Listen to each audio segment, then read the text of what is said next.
Saudara, mari kita berdoa.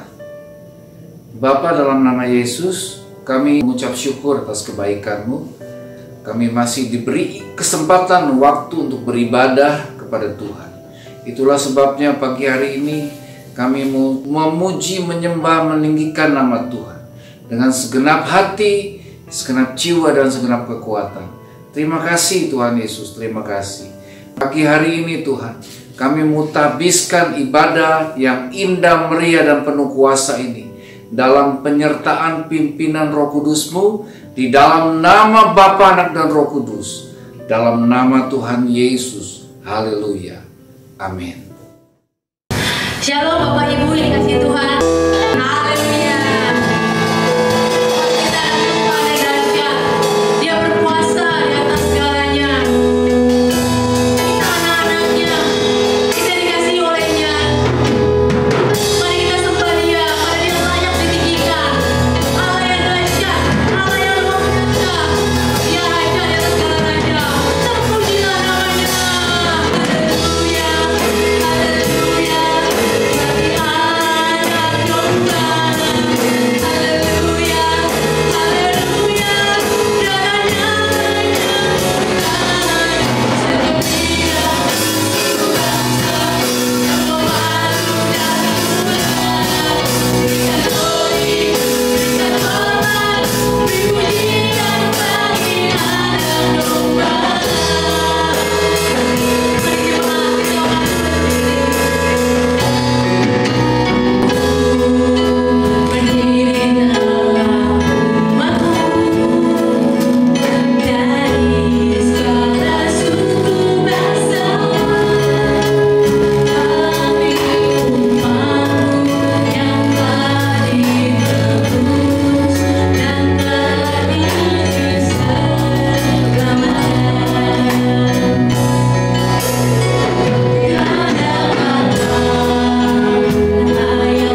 terima kasih kami masih diperbolehkan untuk bernyanyi, memuji Engkau.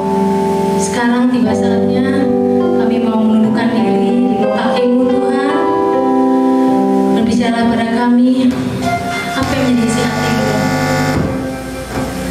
Mari jemaat, kita angkat pujian ini.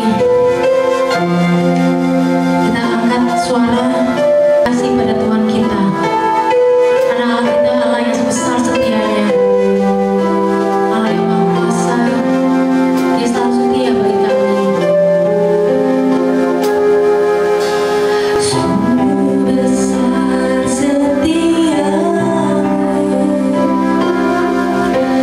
Kau nyatakan bagiku. Kau Bapa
Selamat pagi GGP yang disayang Tuhan Yesus, kita ketemu lagi.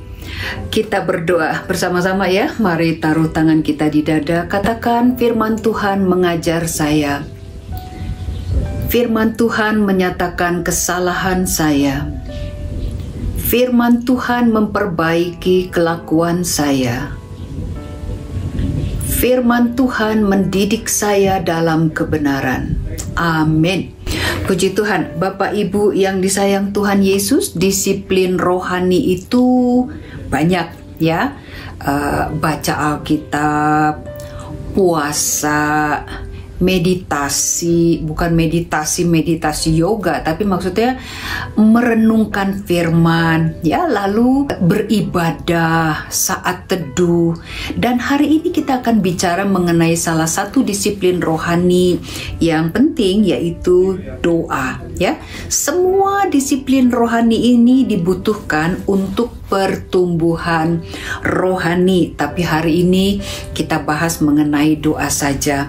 Bapak Ibu, orang tua membesarkan anak-anaknya supaya mereka bisa mandiri dan tidak bergantung lagi kepada orang tua ya. Udah dewasa ya udah harus mandiri. Tetapi Allah ini justru mau kita makin bertumbuh, makin dewasa itu makin bergantung kepada Tuhan. Nah, orang yang dewasa secara rohani menyadari ketergantungannya yang amat sangat kepada Tuhan. Saya sudah khotbahkan pelajaran ini di berbagai tempat, saudara ya. Nah, hari ini saya bicara di GGP dengan harapan supaya lebih banyak lagi orang-orang Kristen, kita akan sama-sama, saudara, mengerti tentang doa dengan cara yang paling sederhana dan mulai menikmati doa sebagaimana seharusnya. Saya mengutip tulisan dari Daniel Henderson. Dia mengatakan demikian, jarang berdoa merupakan deklarasi kita bahwa kita tidak membutuhkan Allah. Waduh, saudara, seseorang yang di dalam keadaan mati secara rohani udah gak ada keinginan lagi untuk berdoa. Ya saudara, ada yang merasa doa itu sebagai beban. Ada yang merasa bahwa doa itu membosankan. Itu salah besar, saudara. Doa adalah kehidupan. Doa adalah kekuatan. Bayangkan bahwa saudara dan saya, kita sedang terkoneksi dengan Allah yang Maha Kuasa. Kita nggak sedang terhubung dengan pejabat tinggi atau orang kuat di kota Bogor, tetapi kita sedang terhubung dengan Allah pencipta dan tanpa protokol, saudara. Bayangkan, kalau sekarang saudara baik-baik aja, nggak ada masalah keuangan, bisnis lancar, keluarga juga sehat-sehat, dan saudara merasa tidak perlu berdoa, saudara keliru besar. Doa bukan hanya menjadi bagian mereka yang sedang susah. Manusia terdiri dari tubuh, jiwa, dan roh. Ya, kita makan karena memang fisik kita, jasmania kita ini membutuhkan makanan. Kita juga mengembangkan kepribadian kita karena itu makanan kebutuhan bagi jiwa. Dan kita berdoa karena itu adalah makanan rohani, kebutuhan rohani. Nafas rohani kita adalah doa. Tanpa doa kita mati secara rohani. E.M. Bounds banyak menulis buku tentang doa dan dia katakan demikian, jika iblis dapat membuat gereja menarik diri dari doa dengan alasan-alasan yang masuk akal, maka gereja sudah berada di bawah kekuasaannya. Saya persempit, saudara. Jika iblis dapat membuat orang Kristen menarik diri dari doa dengan alasan-alasan yang masuk akal, maka orang Kristen itu sudah berada di bawah kekuasaannya. Alasan yang masuk akal apa? Capek pelayanan gitu, saudara. Ya, terlalu banyak kegiatan-kegiatan gereja sehingga kemudian gereja tidak berdoa, terlalu sibuk dengan pelayanan-pelayanan rohani sehingga saudara tidak berdoa. Ada yang menghalangi saudara supaya sebisa-bisanya saudara jangan berdoa. Ada yang gak mau saudara berdoa, ada yang menghalangi supaya saudara berdoa. Ya, sebisa-bisanya saudara dibikin malas gitu, ya, nggak ngerti, saudara dibikin capek sehingga saudara nggak punya gairah untuk berdoa, bosan berdoa. Saudara tahu kenapa? Sebisa-bisanya orang Kristen itu tetap lemah gitu, saudara. Ya, jangan sampai orang Kristen itu mengenal Allah lebih baik. Sebisa-bisanya orang Kristen itu tetap kalah. Itu dia, saudara tahu siapa yang saya maksud? Iblis akan berusaha menghalangi saudara karib dengan Tuhan. Dia akan halangi saudara intim dengan Tuhan. Nah, pada waktu pencobaan datang, orang Kristen ini akan memaki Tuhan dan meninggalkan Tuhan, dan sama-sama binasa dengan si iblis di dalam neraka. Nah, itu tujuan dari si jahat, saudara. Bapak Ibu, konsep Alkitab mengenai murid yaitu seorang yang belajar semua aspek ya dari gurunya. Baik itu akademik gurunya, filosofi gurunya, karakter gurunya. Pada masa Yesus, murid itu tinggal bersama-sama dengan gurunya. Belajar sebanyak-banyaknya dari gurunya, mengerti apa mau gurunya, dan mengikuti kemanapun sang guru pergi. Jadi semua yang ada pada sang guru itu menjadi tujuan si murid. Apabila Alkitab ini berbicara mengenai menjadi murid Kristus, maksudnya adalah supaya kita bisa belajar sebanyak-banyaknya dari guru kita, yaitu Kristus, dan mencontoh dia semirip-miripnya. Amin, saudara. Semua yang Yesus lakukan, semua yang Yesus katakan waktu ia ada di bumi ini, saudara ya, selalu dengan maksud. Jadi nggak pernah sembarangan, gak, saudara. Semua selalu dengan maksud, memiliki tujuan. Nah, jika anak Allah saja berdoa, apalagi kita, saudara. Yesus adalah manusia dan ilahi. Dia Allah yang maha kuasa, yang menjadi daging. Ya, walaupun Yesus tidak berdoa, dia tetap Allah yang maha kuasa, saudara. Lalu kenapa Alkitab mencatat bahwa Yesus itu berdoa? Yesus berpuasa, Yesus mencari Bapaknya, bersekutu dengan Bapaknya. Saya percaya apa yang Yesus lakukan adalah dengan tujuan mengajar kita, saudara, bagaimana berhubungan dengan Allah semestinya, bagaimana hidup bergaul dengan Allah itu. Tuhan sedang memberi contoh kepada kita melalui apa yang dia lakukan. Jadi mari belajar dari kehidupan doa Yesus. Bagi Yesus, doa adalah alat komunikasi penting dengan Bapaknya. Keintimannya dengan Bapa ini dibangun dengan doa yang seringkali. Mari kita baca sama-sama bagian ini. Pagi-pagi benar, waktu hari masih gelap, ia bangun dan pergi keluar. Ia pergi ke tempat yang sunyi dan berdoa di sana. Satu ayat yang lain, Setelah ia berpisah dari mereka, ia pergi ke bukit untuk berdoa. Saudara akan menjumpai banyak sekali ayat-ayat yang serupa ini. Jadi tidak diragukan lagi bahwa doa merupakan sebuah kebiasaan tetap Yesus, saudara. Yesus berdoa pagi-pagi benar di tempat yang sunyi, dan acap kali dia memisahkan diri dari keramaian untuk berdoa. Kekuatan rohaninya itu berasal dari persekutuannya yang intim dengan Bapa. Saudara, ada seorang yang mengatakan bahwa pengaruh yang kuat dari hasil sendirian bersama dengan Allah di dalam doa sungguh tak dapat dielakkan.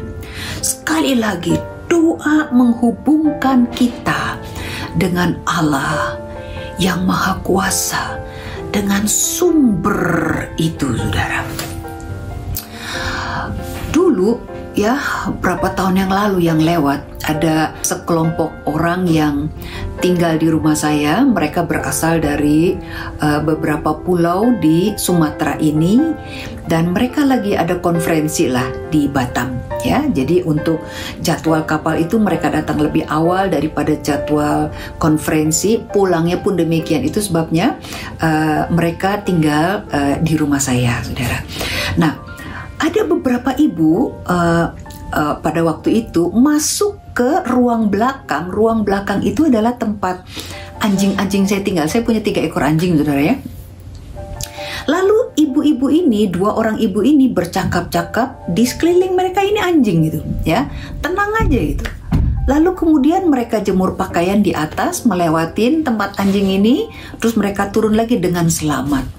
Nah, ada seorang ibu lain melihat bahwa kedua temannya ini kongko-kongko di situ, jemur pakaian di atas, dan keluar dengan selamat dari tempat anjing. Lalu dia masuk, saudara. Begitu dia masuk, kakinya digigit oleh anjing saya. Kenapa begitu? Kenapa ada perlakuan yang berbeda? Kedua orang ibu yang pertama kok nggak digigit? Kenapa ibu yang berikutnya ini digigit kakinya sampai harus ke rumah sakit, saudara, disuntik? Anjing bisa mengendus mana yang takut sama anjing dan mana yang tidak. Nah, iblis juga gitu, saudara. Dia bisa mengendus orang Kristen, mana orang Kristen yang memang memiliki kuasa dan mana yang kosong, saudara. Waktu kita sedang terhubung dengan Tuhan, waktu kita terkoneksi dengan Tuhan, maka kuasa itu mengalir melalui hidup kita keluar, saudara. Mungkin kita nggak menyadari, ya, tapi memang sebaiknya begitu. Kita nggak sadar bahwa kita dipakai oleh Tuhan. Kita nggak sadar bahwa ada kuasa itu mengalir. Kalau kita sadar, kita akan jadi sombong, saudara. Tapi orang-orang di sekeliling kita merasakan ada hadirat Allah, ada kuasa Allah, dan iblis pun tahu dia nggak bisa sembarangan berurusan dengan orang Kristen ini, karena hubungannya kuat dengan Tuhan, ada kuasa yang mengalir gitu, saudara. Oswald Chambers mengatakan demikian. Doa memberi kita kekuatan untuk tetap berjalan dan tidak menjadi lelah. Nah, ini menjelaskan kepada kita mengapa banyak orang Kristen yang kelelahan. Mengapa banyak orang Kristen yang patah semangat? Mengapa banyak orang Kristen yang lemah? Karena mereka tidak berdoa, saudara. Mereka jarang berdoa. Semakin Anda berdoa, semakin sedikit Anda panik. Semakin Anda menyembah, semakin sedikit Anda khawatir. Anda akan lebih sabar, Anda akan menjadi lebih sabar dan berkurang tekanan. Bapak Ibu, gak ada yang bisa kita andalkan di dunia ini.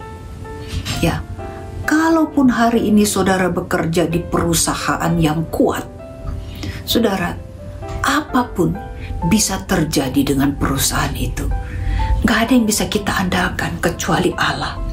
Hanya Dia yang teguh, saudara, yang gak akan pernah berubah. Nah, pandemi COVID-19 ini membuka mata kita, saudara, untuk menyadari bahwa kita ini lemah, kita ini terbatas. Itu sebabnya kita gak bisa sombong. Ketergantungan kita kepada Tuhan menjadi ketergantungan yang amat sangat, saudara. Mau pinter, mau hebat, mau kaya seperti apapun, baru soal virus yang kecil yang gak kelihatan oleh mata di dalam waktu yang sangat singkat, saudara, semua porak-poranda, saudara ya, semua berantakan. Jadi sekali lagi gak ada yang bisa kita andalkan dalam hidup ini. Jadi bodoh orang yang menjauh dari Tuhan. Jangan pernah berharap bahwa hubungan yang berantakan dengan Allah akan menghasilkan kehidupan yang berkualitas, saudara. Saudara bisa lihat di sekeliling saudara. Saudara bisa lihat di dalam rumah saudara. Orang-orang yang memiliki hubungan yang karib dengan Tuhan, langkah-langkahnya itu ditetapkan oleh Tuhan. Tetapi orang yang hubungannya berantakan dengan Tuhan, hidupnya pun pasti kacau dan berantakan, saudara. Nah, kita nggak bicara hanya soal berkat uang ya, saudara ya. Saya percaya bahwa berkat ini nggak perlu kita khotbahkan, karena berkat ini secara otomatis akan mengikuti orang-orang yang tunduk, yang melakukan kehendak Tuhan. Tapi waktu kita karib dengan Tuhan, banyak sekali berkat-berkat lain, saudara. Ada kualitas-kualitas hidup yang kita terima. Ada kekuatan, ada kekudusan, ada kedamaian, ada sukacita. Nah, itu yang kita dapat. Bukankah itu yang kita butuhkan pada saat ini, saudara? Pada masa pandemi ini. Saudara, E.M. Bounds menulis lagi, orang yang tidak punya waktu untuk berdoa pasti tidak punya waktu juga untuk hidup kudus. Wow, saudara, ya. Bayangkan bahwa orang-orang Kristen adalah orang-orang yang terhubung kuat dengan Tuhan dan memiliki kualitas-kualitas hidup seperti ini, murni, kudus hidupnya, ya, damai, sejahtera, sukacita. Saudara bayangkan apa yang akan terjadi pada waktu kita menghidupi kualitas-kualitas hidup seperti ini. Banyak orang akan tertarik dan bertanya, ada apa dengan orang ini? Dan mereka akan mengenal Yesus. Yesus memperingatkan, saudara, bagaimana kita harus berdoa. Di dalam Matius 6 ayat 5 sampai 7, saya baca, apabila kamu berdoa, janganlah berdoa seperti orang munafik. Mereka suka mengucapkan doanya dengan berdiri dalam rumah-rumah ibadat dan pada tikungan-tikungan jalan raya, supaya mereka dilihat orang. Aku berkata kepadamu, sesungguhnya mereka sudah mendapat upahnya. Tetapi jika engkau berdoa, masuklah ke dalam kamarmu, tutuplah pintu, dan berdoalah kepada Bapakmu yang ada di tempat tersembunyi. Maka Bapakmu yang melihat yang tersembunyi akan membalasnya kepadamu. Lagi pula dalam doamu itu janganlah kamu bertele-tele seperti kebiasaan orang yang tidak mengenal Allah. Mereka menyangka bahwa karena banyaknya kata-kata, doanya akan dikabulkan. Jadi kamu janganlah seperti mereka. Jadi janganlah kamu seperti mereka, karena Bapakmu mengetahui apa yang kamu perlukan sebelum kamu minta kepadanya. Mengapa Tuhan perintahkan kita kalau berdoa masuk ke dalam kamar dan tutup pintu, saudara? Karena doa yang sendirian dengan Tuhan itu pasti doa yang jujur, saudara. Doa yang original, yang asli. Ya, seringkali kalau kita diminta doa di depan orang banyak, bunga-bunganya tuh banyak sekali, saudara. Tapi sebenarnya kita nggak sedang bercakap-cakap dengan Tuhan. Kita hanya sedang menyampaikan kalimat-kalimat gimana supaya enak didengar oleh orang banyak gitu, saudara. Tapi waktu saudara berdoa sendirian dengan Tuhan, di dalam kamarmu nggak ada orang lain di situ, itu pasti adalah sebuah doa yang jujur. Ya, itu sebabnya banyak kali kita mengalami, kita sudah berdoa tapi kita nggak mengalami manfaat atau efek dari doa-doa kita. Karena itu, saudara, ya, doanya itu bukan disampaikan kepada Allah. Nah, Tuhan gak suka dengan doa yang show off, ya. Tuhan gak suka dengan doa yang pamer, doa yang palsu, doa yang setengah hati, doa yang tergesa-gesa, doa yang bertele-tele. Tuhan gak suka, saudara. Kalau Tuhan bilang, Yesus tadi bilang, Jangan kamu berdoa seperti orang munafik. Jangan kamu bertele-tele. Ya, kalau Tuhan bilang jangan, ya jangan gitu aja. Pada masa itu orang-orang Farisi dan ahli-ahli Taurat mengajarkan hubungan yang formal dengan Allah, sehingga mengakibatkan doa dan ibadah orang-orang Yahudi itu lebih banyak ke hanya ritual saja gitu, saudara, yang memberikan tekanan dan rasa takut, ya, dan perbudakan. Nah, Yesus datang dan mengajar kita untuk memanggil Allah yang Maha Kuasa itu sebagai Bapa, ya, seperti anak dengan papahnya, hubungan yang karib gitu. Nah, Allah mau hubungan yang dekat dengan Dia. Allah sangat ingin kita menikmati saat-saat bersama dengan Tuhan tanpa tekanan, ya. Kongko-kongko dengan Dia menjadi sebuah kesukaan. Seperti saudara senang kongko-kongko dengan orang tuamu. Jadi kalau kita beribadah, kalau kita berdoa dengan tekanan, dengan rasa terpaksa, saudara, saya beritahu saudara, tinggalkan itu karena nggak akan ada manfaatnya buat saudara. Waktu saudara berdoa, datanglah dengan kerinduan, datanglah dengan kesukaan, saudara. Allah mau persekutuan, saudara. Dia mau kita menikmati kongko-kongko dengan bahasa sehari-hari. Nah, melalui kematian Yesus Kristus di kayu salib, Dia membuka jalan bagi kita sehingga kita bisa datang kepada Bapa dengan penuh keberanian, dengan leluasa, nggak takut gitu, saudara. Apakah saudara menikmati doa? Saya harap demikian. Ada sebuah cerita tentang seorang anak yang sedang menggembalakan domba-dombanya di dekat sebuah gereja, dan dia melihat banyak sekali orang-orang datang ke gereja, dan dia sebenarnya kepengen, tapi dia nggak tahu gimana caranya, dan dia juga rasa kurang percaya diri untuk masuk ke dalam gereja. Jadi akhirnya dia mencoba untuk berdoa sendiri, saudara. Ya, dia mulai mengucapkan begini: A, B, C, D, E, F, G. Yes, alfabet itu sampai Z. Nah, ada seorang bapak yang dalam perjalanan menuju gereja mendengar anak ini ngomong A, B, C, D. Bapak ini bertanya, "Nak, kamu sedang apa?" Anak ini bilang, "Saya sedang berdoa, Pak." Loh, kok ngomongnya A, B, C, D?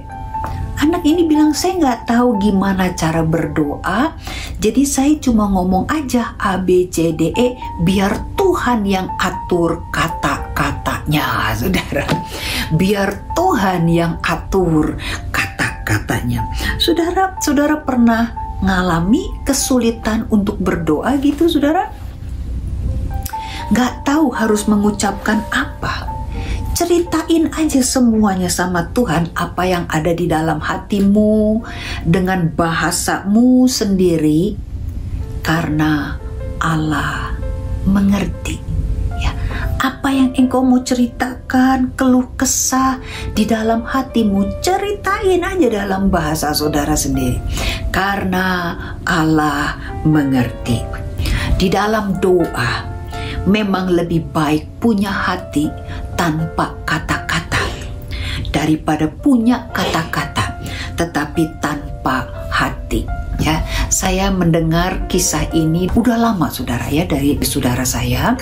Ada seorang pemuda, kita kasih nama si Ucok lah.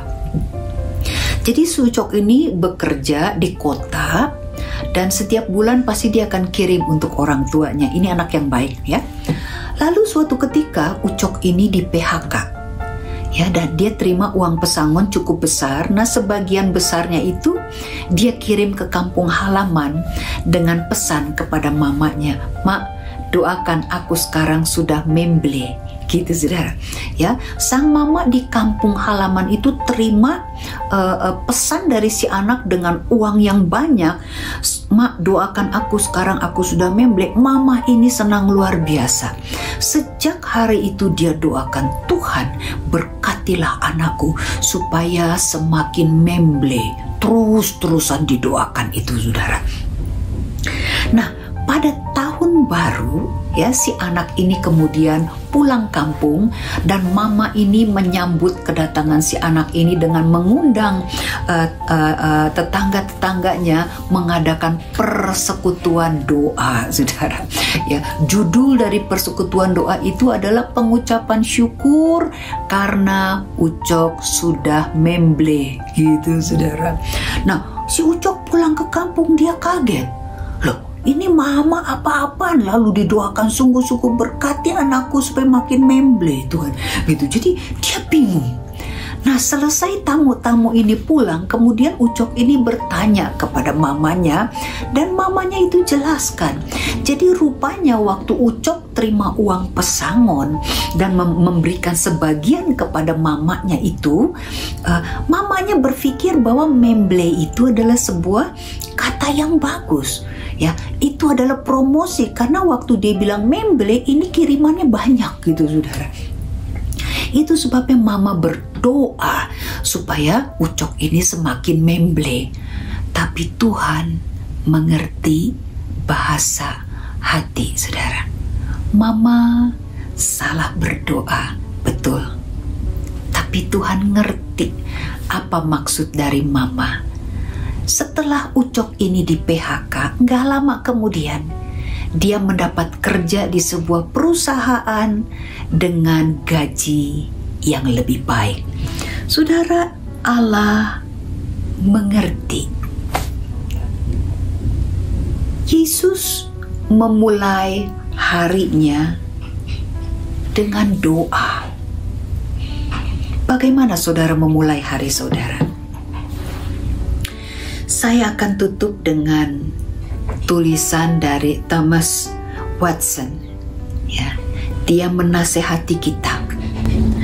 Pertama-tama, peliharalah persatuan Anda dengan Bapa setiap hari. Mulailah hari dengan Bapa. Kunjungilah Bapa pada pagi hari sebelum Anda mengadakan kunjungan lainnya. Arahkan hati Anda ke surga pada pagi hari, maka hari Anda akan menjadi lebih baik sepanjang hari. Seranglah surga setiap hari dengan doa-doamu. Dengan demikian menjadi wewangian yang harum bagi rumahmu. Bapak Ibu, berdoa itu bukan buang waktu, tetapi investasi waktu. Bapak Ibu boleh mencoba bagian ini ya.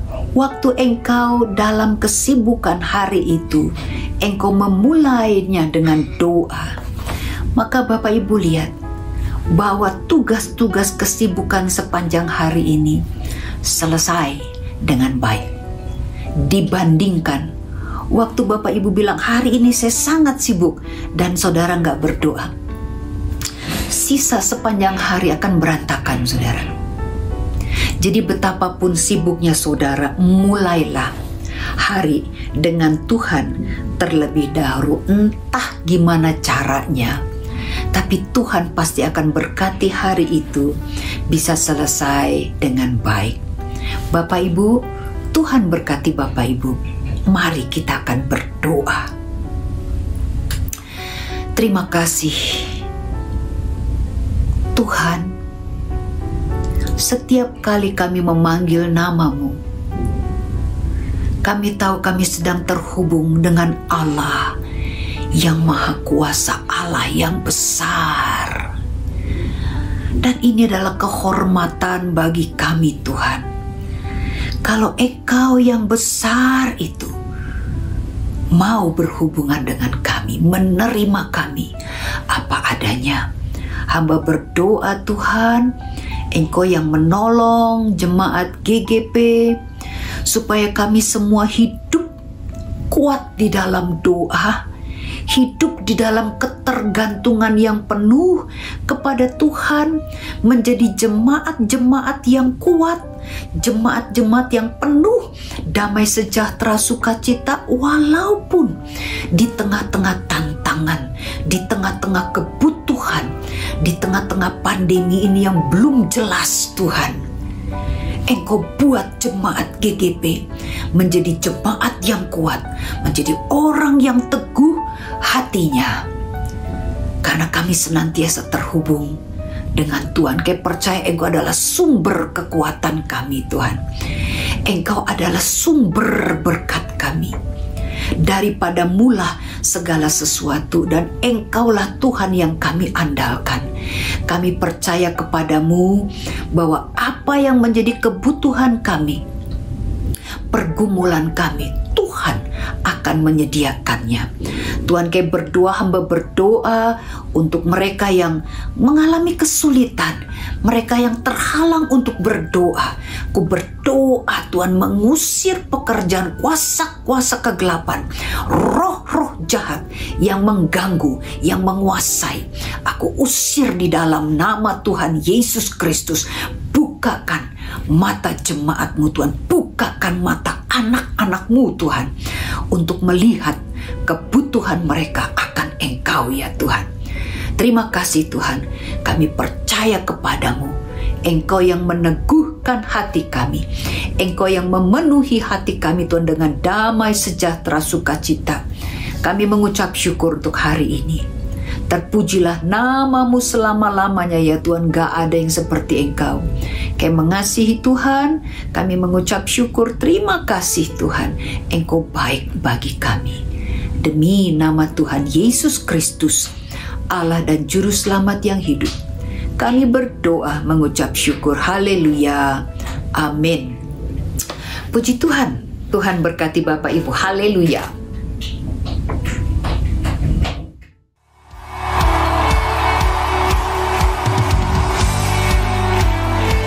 Shalom. Jadwal kegiatan sepekan. Doa dan worship akan diadakan pada hari Selasa dan Jumat pada pukul 6 sore. Jangan lupa. Mari kita siapkan waktu bersama keluarga untuk bergabung melalui aplikasi Zoom. Karena hanya doalah kekuatan orang percaya dalam menghadapi permasalahan dalam hidup kita. Gembala, majelis, dan hamba Tuhan mengucapkan selamat ulang tahun kepada Ibu Fani pada tanggal 17 Februari. Untuk menabur bagi pekerjaan Tuhan, baik untuk kas operasional, pembangunan, ataupun persepuluhan, dapat melalui transfer BCA. Selain itu, persembahan dapat juga diberikan melalui kotak persembahan di gereja pada hari Minggu. Demikian pengumuman hari ini. Tuhan Yesus memberkati. Saudara, mari kita tunduk kepala, kita berdoa. Bapa, dalam nama Yesus, kami mengucap syukur buat ibadah yang sudah Tuhan pimpin dari awal, pertengahan, sampai dengan akhirnya. Kami semua diberkati oleh Tuhan. Kami berdoa secara khusus buat hamba-Mu yang sudah menyampaikan firman, isi hati Tuhan. Berkati keluarganya, pelayanan dan masa depannya dimanapun hamba-Mu melayani. Nama Tuhan dipuji, ditinggikan, dan dimuliakan. Terima kasih Tuhan Yesus. Bapak hamba juga berdoa buat setiap anak-anak-Mu yang mengikuti ibadah ini. Engkau berkati keluarganya, berkati anak-anaknya, berkati usaha pekerjaannya, dan berkati masa depannya. Terima kasih Tuhan Yesus. Mari kita angkat tangan, saudara-saudara. Tuhan memberkati engkau, melindungi engkau, mengurapi engkau. Tuhan menyinari engkau dengan wajahnya dan memberikan engkau kasih karunia. Tuhan menghadapkan wajahnya kepadamu dan memberikan engkau damai sejahtera. Terimalah berkat dari Tuhan, karena kasih Allah Bapa, anugerah Tuhan Yesus Kristus, persekutuan, penghiburan, dan kekuatan daripada Roh Kudus menyertai kita semua, mulai pagi ini sampai selamanya. Haleluya. Amin, amin, amin. Tuhan Yesus berkati. Haleluya.